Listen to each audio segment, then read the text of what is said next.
오늘 우리에게 주시는 하나님의 말씀 마태복음 10장 말씀입니다. 오늘도 우리 주 예수님의 참된 제자로 살아가는 복된 날 되시기를 간절히 축복합니다. 오늘 본문의 말씀에서 예수님께서 12명의 제자를 부르십니다. 사실 예수님을 따라다녔던 사람들은 12명보다 훨씬 많았습니다. 성경 곳곳에서는 수많은 무리가 또는 허다한 무리가 예수님을 따라다녔다라고 말씀하고 있습니다. 따라는 다녔지만 힘든 상황이 오면 그 무리들은 다 흩어지는 사람들이었습니다. 예수님이 12 제자를 부르셔서 세우시고 예수님이 하셨던 일들을 감당하도록 맡기셨다라는 것이죠. 근데 제자라는 것이 12명뿐만 아니라 누가복음 10장에 보시면 70명의 또 제자가 있습니다. 70명을 둘씩 짝지어서 각 고을로 보내셔서 예수님이 권능을 주시며 귀신을 쫓아내고 여러 가지 일들을 감당하게 하십니다. 근데 유독 이 10이라는 숫자를 성경이 부각해서 계속 드러내는 것은, 여러분 10이라는 숫자를 구약 성경에서 계속 봐오지 않았습니까? 이스라엘에 12지파가 있는 것이죠. 하나님께서 아브라함을 통하여 언약을 하십니다. 내 자손을 통하여 모든 민족이 번성하겠고, 그리고 내 자손을 통하여 복을 받을 것이다 라고 말씀하십니다. 그리고 야곱의 12자손, 12지파를 통하여서 이스라엘 민족이 완성이 되는 것이죠. 이스라엘 민족 12지파가 완성되는 것은 딱 이스라엘의 12지파, 이스라엘 그 민족만을 구원하시고 그에게만 복을 주시겠다라는 하나님의 뜻이 아니라 온 세계가 내게 속하였다라고 출애굽기에 말씀하시며 이스라엘 민족을 제사장의 나라로 부르셨다라는 겁니다. 제사장 나라로 선택하셔서 그 12지파를 통하여 온 세계가, 온 인류가 구원을 얻고 하나님의 복을 받도록 하도록 부르셨다라는 것이죠. 그 하나님의 언약을 예수님께서 계승하시고 그리고 하나님 나라를 완성해가는 의미에서 12제자를 선택하셔서 부르신 것입니다. 그래서 이 핵심적인 12제자를 부르셔서 함께 다니시며 또 많은 사역을 감당하시며 그들을 훈련시키시고 3년간 그 12제자를 통하여 또 다른 제자를 만들고 하나님 나라가 전파되어지도록 그들을 사용을 하셨다라는 겁니다. 그래서 예수님을 따르는 수많은 무리, 또 70명의 제자, 여러 집단들이 있지만 그 중에서도 가장 핵심적인 리더가 되는 사람들이 바로 12명의 제자였다라는 겁니다. 예수님 가장 가까이에 있었고 예수님이 하시는 일들을 가장 바로 옆에서 생생하게 목격을 하였고 예수님이 무슨 생각을 하시고 어떤 행동을 하시는지 다 지켜보았던 사람이 바로 12제자였다라는 겁니다. 근데 2절 말씀에 가시면 12사도라고 갑자기 제자에서 명칭이 바뀝니다. 조금 다른 의미를 갖고 있습니다. 제자라는 단어는 스승을 따라서 본받는 사람을 의미하는 거죠. 예수님을 본받고 예수님이 행하는 일들을 해나가는 사람을 제자라고 합니다. 사도라는 의미는 보냄을 받은 사람이라는 뜻입니다. 예수님께서 단순히 가르치시고 교육만 한 것이 아니라 이 땅으로 파송해서 보냈다라는 겁니다. 오늘 본문에 쭉 긴 말씀 42절까지 우리가 읽었는데요. 예수님이 제자들을 그렇다면 왜 부르셨는지, 제자를 부르셔서 무슨 일을 맡기셨는지 제자의 사명에 대해서 좀 깊이 살펴보고자 합니다. 예수님이 12제자를 부르신 첫 번째 이유는 예수님의 사역을 계승하기 위함입니다. 우리 1절 말씀 다시 같이 읽겠습니다. 시작. 예수께서 그의 12제자를 부르사 더러운 귀신을 쫓아내며 모든 병과 모든 약한 것을 고치는 권능을 주시니라. 아멘. 더러운 귀신을 쫓아내고 모든 병든 것과 모든 약한 것을 고치는 권능은 누가 가지고 계신 능력이었습니까? 예수님의 능력입니다. 예수님께서 귀신을 쫓아내시고 병을 고치시고 심지어 죽은 자들을 살리셨습니다. 그런데 이 능력을 똑같이 누가 행하도록 합니까? 예수님이 부르신 제자들도 행하도록 하였다라는 겁니다. 그렇다면 제자들이 예수님의 이 사역을 계승하여 감당할 때 그들에게 필요했던 것은 무엇이겠습니까? 지난 토요일에도 제가 말씀을 드렸지만 믿음입니다. 예수님께서 내게 이 능력을 주셨고 예수 그리스도의 이름으로 기도할 때 이 능력이 나타나고 하나님께서 우리를 통하여서도 일하실 것이라는 믿음으로 나아갔을 때 제자들이 이 능력을 행하며 사역을 감당할 수 있었다라는 것입니다.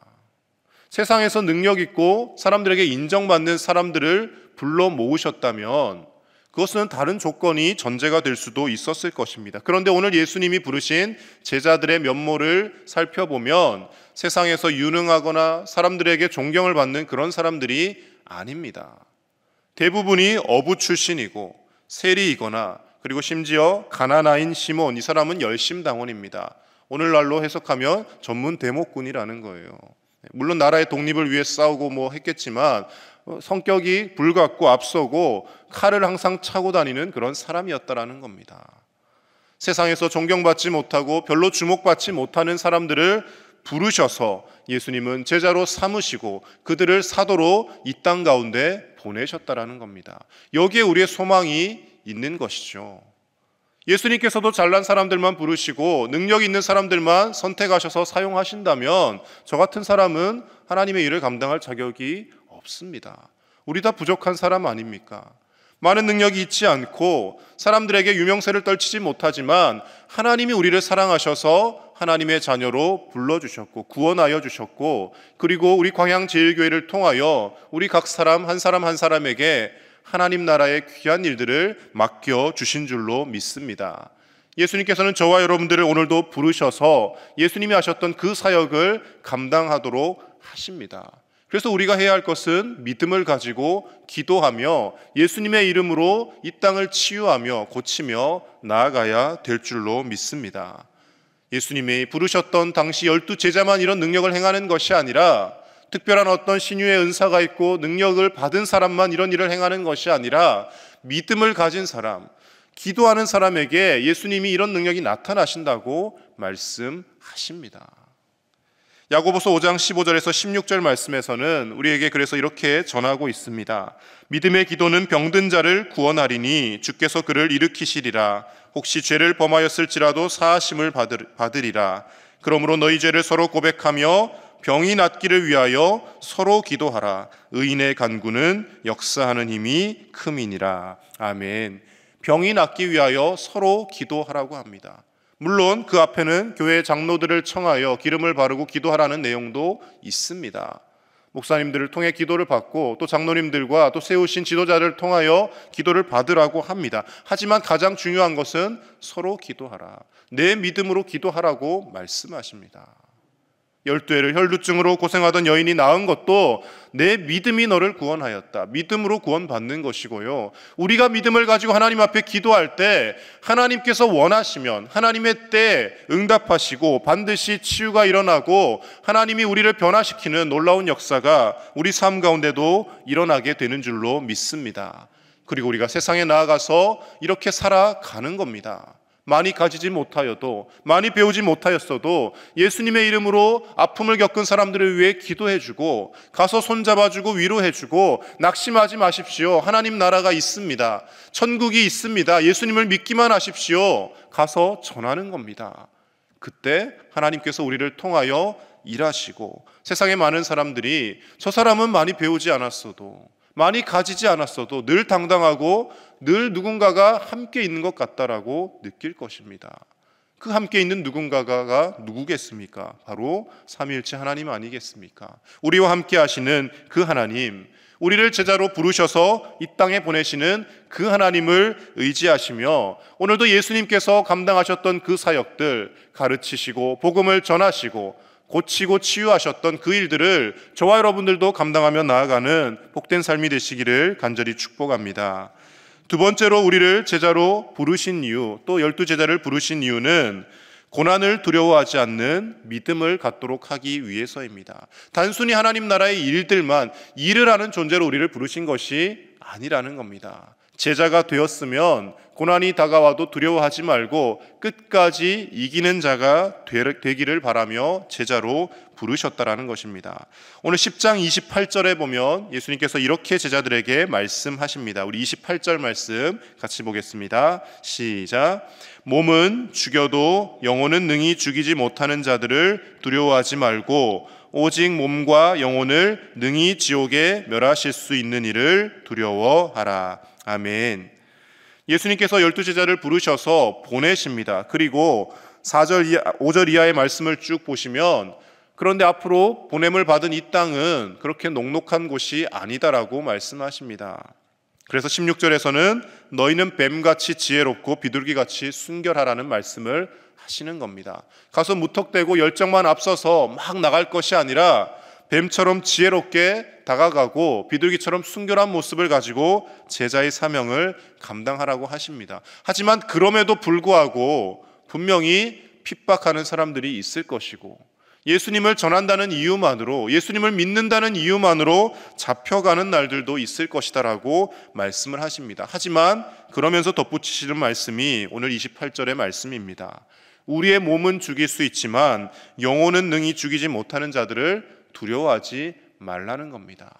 이 땅에서 잠깐 고난을 받을 수는 있지만 우리의 영혼을 다시금 새 육신을 입히셔서 영원한 천국에 살아가게 하시는 분은 하나님이시니 그 하나님을 두려워하지 세상의 핍박과 세상의 사람들을 결코 두려워하지 않는 강한 담대한 믿음의 제자들이 되라고 예수님은 말씀하고 계시다라는 겁니다.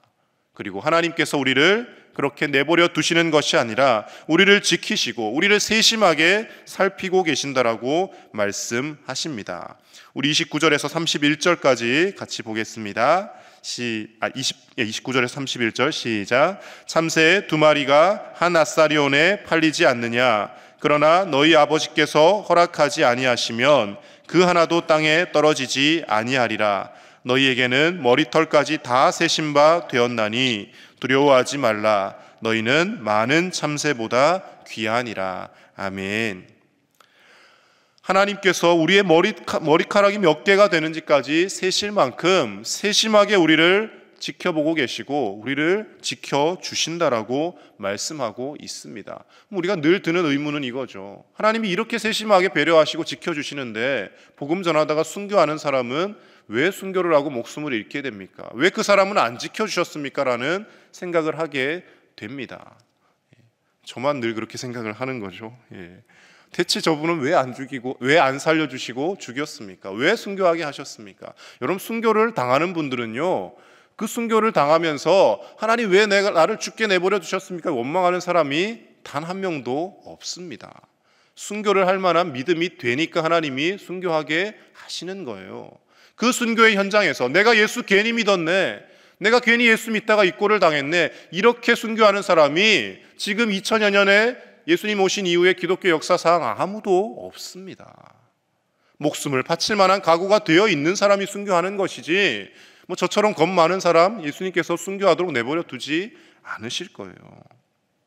수많은 우리의 믿음의 선진들이 32절 말씀 때문에 거짓을 일삼지 않고 자신의 목숨이 달려있는 상황에서도 예수님을 부인하지 않습니다. 32절 제가 있습니다.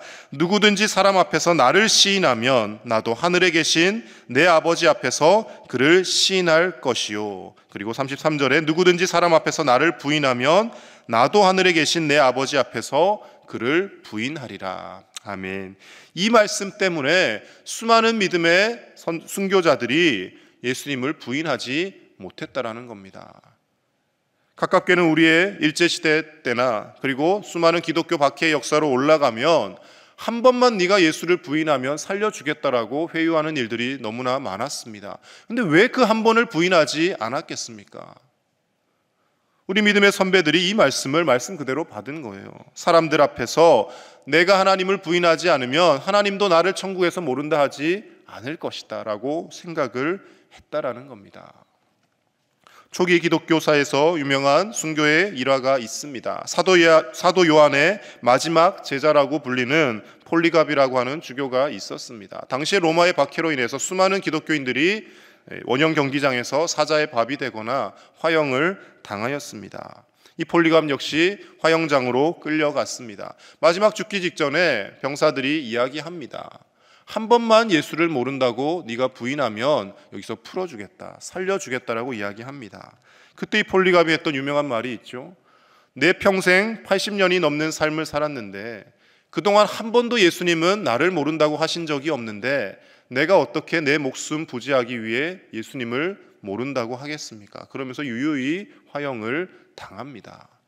화형을 당한다는 것이 얼마나 고통스러운 일이겠습니까? 그런데 예수님이 나를 부인하신 일이 없기 때문에, 나를 구원하시고 나를 위해 십자가를 지셨기 때문에 내가 내 목숨 하나 부지하고자 예수님을 부인할 수 없다라고 하며 죽음의 길을 선택하더라는 겁니다. 그런 믿음이 되니까 순교하는 거예요. 저와 여러분들은 오늘날 삶을 살아가면서 얼마나 예수님을 많이 부인하며 살아가고 있습니까? 세상에 나가서 나는 예수님을 모른다, 하나님을 믿지 않는다, 이렇게 우리가 말하지는 않지만 우리의 행위로 예수님을 모르는 것 같은 행위를 나타낼 때가 참으로 많습니다. 구원받은 하나님의 자녀라고 하지만 내 이득이 걸린 문제에 있어서는 똑같이 부정직을 일삼을 때가 있습니다. 가장 사람들이 많이 또 무너지는 것이 세금 문제인 거죠. 이상하게 똑같은 돈을 내도 세금 내는 것 사람들이 되게 아깝게 생각을 합니다. 그래서 어떻게든 그 세금을 좀 줄여보려고 절세를 하는 것은 합법적인 겁니다. 그런데 탈세를 하게 되면 이게 범법 행위가 되는 것이죠. 부정한 방법으로 회계장부를 조작하고 여러 가지 방법을 써서 세금을 내지 않으려고 하는 이런 모습들 사회에서 덕이 되지 않고, 믿지 않는 사람들은 저 사람은 교회 다니는 사람이 왜 저래? 라고 이야기하게 된다라는 겁니다. 우리의 예수님을 닮지 않은 그 모습 하나하나가 예수님을 부인하는 결과를 가져온다라는 겁니다.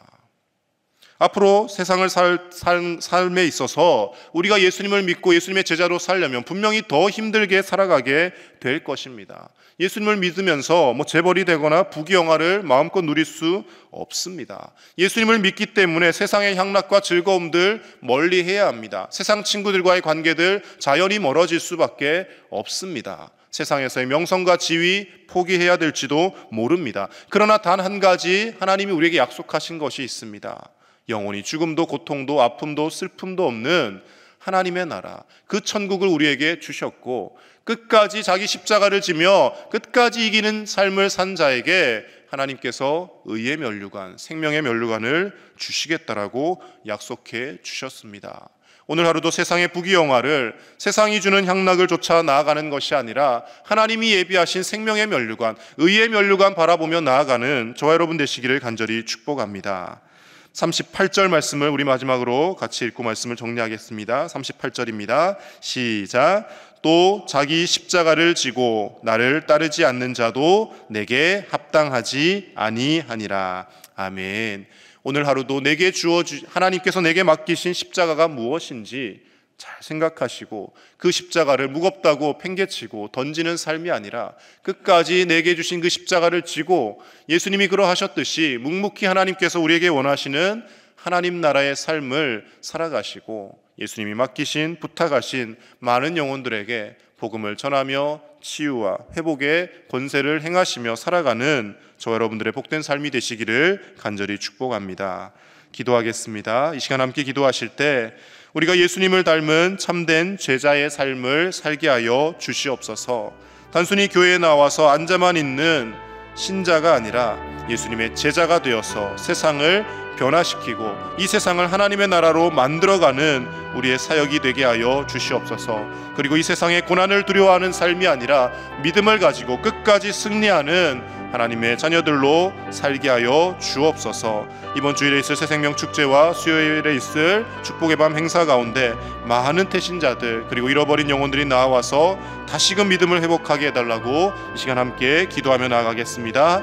하나님 아버지 감사합니다. 오늘도 하나님 전에 나와서 이 하루를 믿음으로 말씀으로 기도로 찬양으로 시작하게 하심을 감사를 드립니다.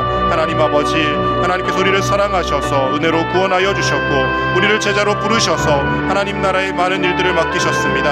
하나님이 일들을 감당할 수 있도록 우리에게 믿음을 허락하여 주시고 기도하며 예수님께서 보여주셨던 그 사역들을 우리도 계승하여 감당하게 하여 주시옵소서. 세상의 고난을 두려워하지 않게 하여 주시고 어떤 아픔과 고난이 있다 할지라도 담대하게 믿음으로 승리하며 끝까지 이긴 자로 살아갈 수 있도록 우리에게 흔들리지 않는 믿음을 허락하여 주시옵소서. 살아가며 앞으로 더 힘든 날들이 펼쳐진다 할지라도 하나님 아버지 우리의 믿음의 선배들처럼 순교를 각오하며 살게 하여 주시고 아버지 하나님 이 땅에서의 목숨을 부지하는 것보다 영원한 하나님 나라를 바라보며 하나님이 우리에게 베풀어 주실 그 상급을 바라보며 아버지 감사와 기쁨으로 고난도 아버지 하나님 마다하지 않는 우리의 믿음이 되게 하여 주시옵소서. 의를 위하여 핍박을 당하는 자에게 하나님께서 하나님의 나라를 선물로 주신다고 약속하셨사온데 고난과 핍박을 두려워하지 않게 하여 주시고 하나님 나라를 위하여 고난당하는 것을 기뻐하며 온전히 즐거워하는 우리의 믿음이 되게 하여 주옵소서. 새 생명 축제 가운데 하나님 은혜 베풀어 주셔서 아버지의 외자리를 떠났던 많은 이들이 다시금 돌아오게 하여 주시고 사랑하는 대신자들이 예수 그리스도를 영접하고 구원에 이르는 놀라운 역사가 있게 하여 주시옵소서. 수요일에 있을 축복의 밤 행사를 통하여서 많은 영혼들이 다시금 은혜를 누리고